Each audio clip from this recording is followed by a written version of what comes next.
दोनों लड़ाई मजबूती से लड़ी जाएंगी, दोनों लड़ाई के लिए बैठ के इन्हें शौक है यहाँ बैठने का। इस ठंड में पुलिस ने ठान लिया है कि बैठने नहीं दिया जाएगा। हमने भी ठान लिया, हम बैठेंगे, एकदम बैठेंगे। उन्होंने ठान लिया। आप देखते हैं कौन जीतेगा।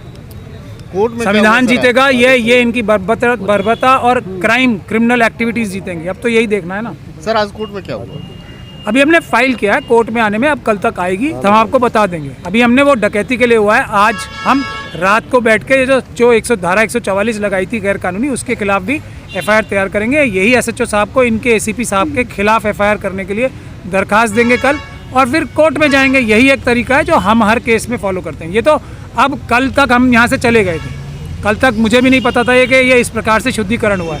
जब ये शुद्धिकरण की बात आ गई है तो अब हम लोगों के अगर सांसें और अस्तित्व गंदा है तो हमें हटा ही दो ना दुनिया से, एकदम सर, तभी पवित्र होगी ना इनके लिए। तो हमें मार दो, हमें आग लगा दो, हमें कुछ कर दो, हमारा वोट अच्छा है। लेकिन सर हमारा वोट अच्छा है, लेकिन वोट अच्छा है। हमारे आप सर बैठा जाएगा या सांकेतिक कल की बैठा जाएगा, प्रॉपर बैठा जाएगा, देखेंगे इनको। और आप वो स्पॉट देखिए जहाँ बाबा साहेब की प्रतिमा लगी थी, देखो कैसे धुलाई हुई है उस स्पॉट की, हर स्पॉट की। बिल्कुल बिल्कुल। और आप मुझे बताओ ना, रीजन बताओ कि अगर बाबा साहेब की प्रतिमा से क्या दिक्कत थी। प्रभु राम की प्रतिमा लगाई, बाबा साहेब की प्रतिमा, हमारे जो मसीहा हैं दलितों के, उनको कैसे हटाया? उनको हटा के आप दूसरा चित्र लगा रहे हो वहाँ पे, उनको क्यों हटाया? हम तो उनका भी सम्मान करते हैं, हम उनका भी सम्मान करते हैं, लेकिन आपने उनकी प्रतिमा हटाकर धुलाई कर साफ कर गंगा जल गौमूत्र से उनको कैसे लगाया? इस चीज का जवाब कौन देगा? ये हुआ है, हमारे वीडियो में पूरा सबूत, फोटोज पूरी कैप्चर्ड है। इन्होंने हटवा दी ना, बिल्कुल हटवाई, जानबूझकर, सब साजिश से लगाया। कैसे वो बेचारे नाकामी कर गए। चालाकी करी ना, चालाकी से दिमाग से होती है चालाकी, दिमाग तो है नहीं, वो तो सिर्फ हम लोगों को तंग करने के लिए इस्तेमाल होता है, जो छोटा मोटा है। तो इस चीज का जवाब कौन देगा? इनके आला कमानों को इस चीज का जवाब देना पड़ेगा। जैसे संज्ञान मिला पुलिस ने तुरंत हटवा दिया ना। किसने लगाया? पुलिस इतनी सो रही थी। यहाँ पे आप देख रहे हैं दिन रात ये जो शुद्धिकरण चल रहा है यहाँ पे, और दिन रात इतनी पुलिस है, उनसे छुप के किसी ने लगा लिया या उनकी मर्जी से उनके इशारे पे लगाया होगा? ये सवाल बुनियादी है, आप समझ लीजिए इस बात को। यहाँ एक सेकंड भी पुलिस अपना जो सिक्योरिटी कवर है वो हटा नहीं रही है। आप देख रहे हैं, एक सेकंड नहीं हटा रही। तो क्या कोई अदृश्य लोग आगे लगा गए थे? ये जानबूझ के शुद्धिकरण का एक पूरा एक उन्होंने जो वो बनाया है, एक उनका प्रक्रिया होती है, वो की गई है। ये पूछ रहे हैं, जब ये डॉक्टर रितु ये कह रही हैं कि वो हमारे आराध्य हैं, हम उनकी भी इज्जत करते हैं, लेकिन बाबा साहब की इज्जत कम क्यों की जा रही है? ये है सवाल। मीडिया कवरेज से भी रोका जा रहा है, कल मुझे रोका गया था। देखिए, अगर किसी मीडिया वाले को अमित शाह साहब की पुलिस टच करती है तो हम उनके खिलाफ मुकदमा करेंगे। ये आपका अधिकार है, आपको कोई कहीं जाने से नहीं रोक सकता। धारा 144 में भी मीडिया कर्मियों को नहीं रोका जा सकता, ये अपराध है। मैं आप लोगों को फिर बता रहा हूँ, मीडिया कर्मियों को धारा 144 लगी हो या कोई सी भी धारा लगी हो, आप लोग कर्फ्यू में भी जा सकते हैं। तो ये अपराध है, ये अपराधी हैं जो आपको रोक रहे थे या आपको टच कर रहे हैं, वो अपराधी हैं, उनको क्रिमिनल्स की तरह ट्रीट करें। 100 नंबर पे फ़ोन करके आपको चाहिए ऐसे जो पुलिस के अपराधी हैं, जो पुलिस की वर्दी में है लेकिन वो पुलिस नहीं है, वो अपराधी हैं, उनके खिलाफ आपको तुरंत 112 या 100 नंबर पे फ़ोन करके एफआईआर दर्ज कराने के लिए वहीं से आपको पुलिस बुलानी चाहिए, एक्चुअल पुलिस। सिविल वर्दी में भी लोग रोक रहे हैं यहाँ पर, पता तो वो मैं वो सिविल में हो या खाकी या पुलिस की वर्दी में हो, अगर प्रेस को रोकते हैं, मैं आपको कर्फ्यू की बात बता रहा हूँ, कर्फ्यू की यहाँ छोड़ दीजिए, यहाँ तो कोई कर्फ्यू नहीं लगा हुआ ना अभी। धारा 144 में प्रेस को नहीं रोका जाता।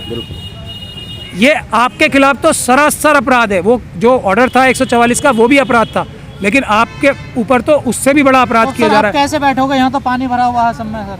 नहीं, पानी में क्या, हम तो कल भी बोल के गए थे अंगारे भी होंगे तब भी बैठेंगे।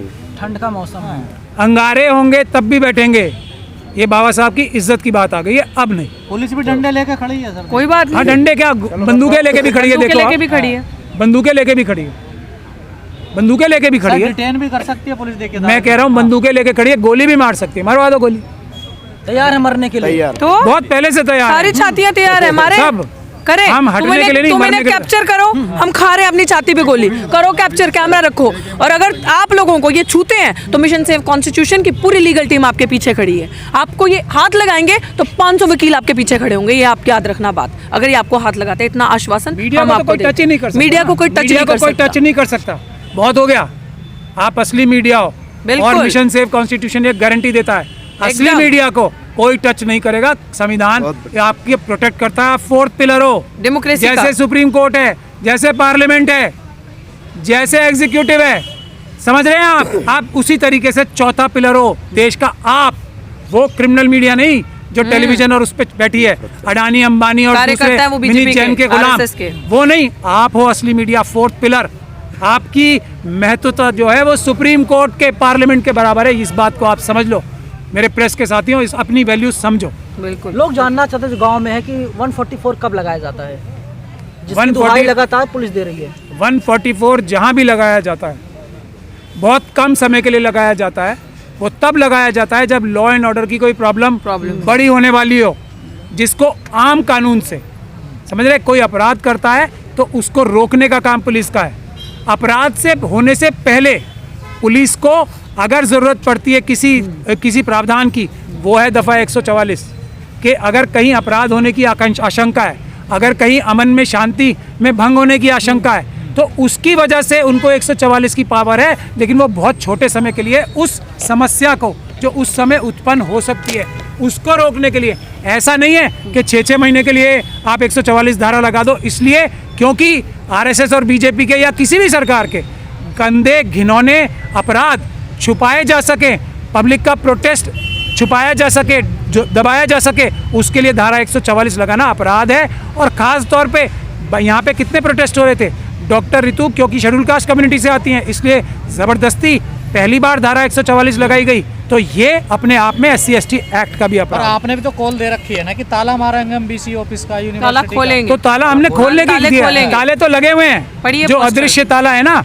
वो आपको नजर नहीं आ रहा, ये अब नजर नहीं आ गया, अंदर जाने नहीं दे रहे। डॉक्टर रितु सेलेक्ट होके गई थी ना अंदर, ताला किसने मारा, हम ताला खोलने का काम कर रहे हैं।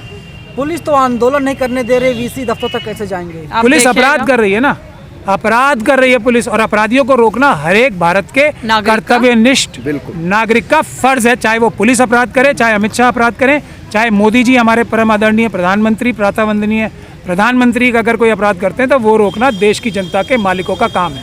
कल पुलिस ने आपको एक नोटिस भी दिया था। हाँ, मैंने देख लिया, तभी तो मुझे पता लगा कितना बड़ा अपराध किया डॉक्टर रितु के खिलाफ, SC कम्युनिटी के खिलाफ कितना बड़ा अपराध किया, वो नोटिस देने के बाद ही तो मुझे पता लगा है। ये जो SC कमीशन और तमाम लोग हैं वे लोग कहाँ सो रहे हैं? ये तो आपका काम है ना, फोर्थ पिलर का, मतलब कोई है ही नहीं। ये तो फोर्थ पिलर हो, आप पार्लियामेंट के बराबर हो, आप सुप्रीम कोर्ट के बराबर हो, अमित शाह के आदमी बैठे हैं अपॉइंटमेंट। ये आपका काम है एक्सपोज करना, कमीशन में कौन आदमी ये तो आपका काम है। आयोग ही नहीं है तो कहाँ नहीं, आप लोग SC कमीशन में जाके उनसे पूछिए ना। पूछो ना कि ये इतना बड़ा बाबा साहब का अपराध के खिलाफ अपराध हुआ और है। देर के चेयरमैन को क्या बाबा साहब ने इसी दिन के लिए संविधान में SC कमीशन ST कमीशन का प्रावधान रखा था, इसी दिन को देखने के लिए बाबा साहब ने रखा था क्या कि उन्हीं की प्रतिमा के साथ ऐसा कमीशन होगा। की कुर्सी तो खाली पड़ी है ना पिछले मैं वही टाइम कह रहा हूँ ना, हाँ। कमीशन की कुर्सी खाली पड़ी है, कमीशन की कुर्सी कभी खाली नहीं होती, उसमें मेंबर हाँ, हैं सदस्य और वो हैं। काम सदस्य हैं, तो कमीशन है। चेयरमैन नहीं चेयरमैन आ गया, अरुण हल्दर चेयरमैन आ गए, जिन्होंने मेरा केस पूरा खराब करने की कोशिश करी थी, वो वापस आ गए। वो उन्हीं के वो दुकानें हैं, वो उन अपने ही उन गुलामों को बिठाते हैं जो बुक्का गैंग है, जो जाके बुक्का देते हैं, और वो वैसे ही जिनके अंदर जीरो टैलेंट है उन लोगों को ढूंढ के लेकर आते बिठाते हैं, ताकि वो हमारे अंजू केसेस वाला में तो मन से बड़े लोग तारीफ करते हैं अरुण समाज में। Haldar, I am telling you, Arun नहीं, जो हल्दर मेंबर हैं, सदस्य हैं, अंजू वाला। I don't know about her, मैं ज़्यादा जानती नहीं, मेरा कभी इंटरेक्शन है, but what I am saying कि जो अभी वर्तमान में चेयरमैन है, उन्होंने सविता रॉय को सपोर्ट किया था, उन्होंने उसी समय सविता रॉय, उन्हीं के पास वो सारी प्रूफ्स वीडियोस हमारे पास हैं, रोई गाई कैसे उनके रूम में जाके थी, कैसे पूरा आरएसएस का जो एक प्लान बना के उनके साथ जा के मिली, तकरीबन कोई 13-14 लाख में इनकी डील हुई थी, क्योंकि वो बेचारा छोटा प्लेयर है, उसको नहीं पता होगा कि इसमें मतलब वो और भी दे सकती है कुछ, वो सारी चीज़ें मैं आपको बता रही हूँ ना, टाइम बाय टाइम हम सब देंगे। उसने उसका मुंह बंद करवाया, अरुण हल्दर ने मेरे मिनट्स रिलीज नहीं किए थे उस टाइम पे, बिल्कुल बिल्कुल बिल्कुल, आपको ये सारी चीज़ें के सबूत के हम देंगे, सारी चीज़ों के प्रूफ हमारे पास है। प्लीज़ आप हमें धरना प्रदर्शन करने दें, बैठने दें, आप कवर करें, हमें यहाँ बैठना है।